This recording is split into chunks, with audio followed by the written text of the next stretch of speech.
Hi friends, ഇന്ന് ഞാനുള്ളത് നോർവേയിലെ സ്റ്റാവങ്കറിലാണ്. ഇന്ന് നമുക്ക് ഇവിടുത്തെ കുറച്ച് വിശേഷങ്ങളാണ് കാണാൻ പോകുന്നത്. ഇപ്പോൾ ഞാൻ വർക്ക് ചെയ്യുന്ന കമ്പനിയുടെ കപ്പലാണ് നമ്മളിപ്പോൾ കാണുന്നത്. നോർവേയുടെ പ്രത്യേകത എന്തെന്നാൽ ഇവിടെയുള്ള ഓപ്പൺ ടാപ്പുകളിൽ നിന്നെല്ലാം തന്നെ നമുക്ക് വെള്ളം കുടിക്കാൻ സാധിക്കുന്നതാണ്. അതുപോലെ എടുത്തു പറയേണ്ട ഒരു കാര്യം തന്നെയാണ്, ഇതുപോലെയുള്ള ചുവർ ചിത്രങ്ങൾ നമുക്ക് എവിടെ നോക്കിയാലും കാണാൻ സാധിക്കുന്നതാണ്. കോസ്റ്റൽ ഏരിയയിൽ ഏറ്റവും കൂടുതൽ കാണപ്പെടുന്ന ഒരു പക്ഷിയാണിത്. ഇതിന്റെ പേരാണ് സീകൾ. ഇത് നമ്മുടെ കയ്യിൽ നിന്നും ഭക്ഷണം അടിച്ചു മാറ്റാനും ഏറെ വിരുദ്ധന്മാരാണ്.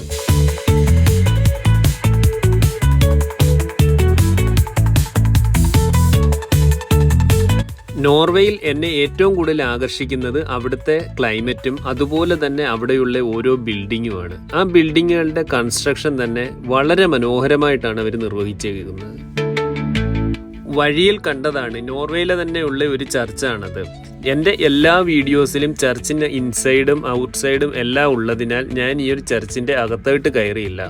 പുറത്തു നിന്നുള്ള ആ കാഴ്ചകളെല്ലാം പകർത്തിക്കൊണ്ട് ഞാൻ അടുത്ത സ്ഥലത്തേക്കാണ് അടുത്തതായിട്ട് പോയത്.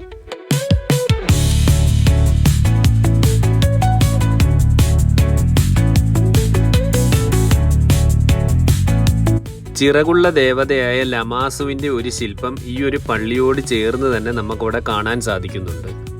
ഈ ഒരു ശില്പത്തിൻ്റെ ഫുൾ വിവരണം ഞാൻ എൻ്റെ ഡിസ്ക്രിപ്ഷൻ ബോക്സിൽ കൊടുത്തിട്ടുണ്ട്. അത് നമുക്ക് വായിച്ച് മനസ്സിലാക്കാവുന്നതാണ്. കറക്റ്റായിട്ട് ആ ഒരു ശില്പം എന്തിനവിടെ നിർമ്മിച്ചു വെച്ചിരിക്കുന്നു എന്നതുള്ള കാര്യങ്ങളെല്ലാം തന്നെ ഞാൻ ഡിസ്ക്രിപ്ഷൻ ബോക്സിൽ കൊടുത്തിട്ടുണ്ട്.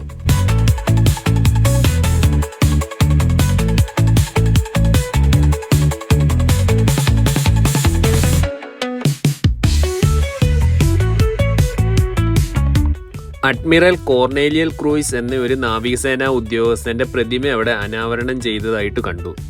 ഇമ്പീരിയൽ റഷ്യൻ നാവികസേനയുടെയും ഒരു നോർവീജിയൻ ഡച്ച് അഡ്മിറലും റഷ്യൻ ബാൾട്ടിക് കപ്പലിന്റെ ആദ്യ കമാൻഡറുമായിരുന്നു അദ്ദേഹം. ഇവിടെയുള്ള ഓരോ വീടുകളുടെ കൺസ്ട്രക്ഷനും ഭംഗിയുമാണ് ഓരോ ടൂറിസ്റ്റുകളെയും ഇവിടേക്ക് അട്രാക്ട് ചെയ്യുന്നത്. അവിടെ നിന്നും ഞാൻ നേരെ പോയത് ഒരു വാച്ച് ടവറിലേക്കാണ്.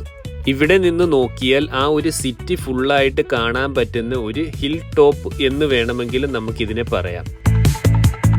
പഴയകാല നാവികസേനാ കപ്പലുകളെ അനുസ്മരിപ്പിക്കുന്ന ഒരു കപ്പലും എനിക്കവിടെ കാണാൻ സാധിച്ചു.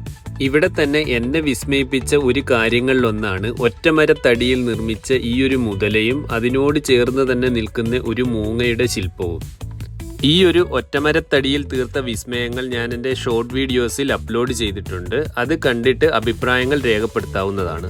അതുപോലെ നിങ്ങളുടെ വിലയേറിയ അഭിപ്രായങ്ങളും നിർദ്ദേശങ്ങളുമാണ് എനിക്ക് വീണ്ടും വീഡിയോ ചെയ്യാനുള്ള ഒരു പ്രചോദനമാകുന്നത്. ഇതുവരെ ചാനൽ സബ്സ്ക്രൈബ് ചെയ്യാത്ത കൂട്ടുകാർ ദയവായി ചാനൽ സബ്സ്ക്രൈബ് ചെയ്ത് ബെല്ലൈക്കൺ അമർത്തുക. എങ്കിലേ ഞാൻ ഇടുന്ന വീഡിയോസ് നിങ്ങളിലേക്ക് ആദ്യം തന്നെ എത്തുകയുള്ളൂ. വഴിയിൽ കണ്ടതാണ് തോരണങ്ങൾ വലിച്ചു കിട്ടിയ ഒരു നടപ്പാത.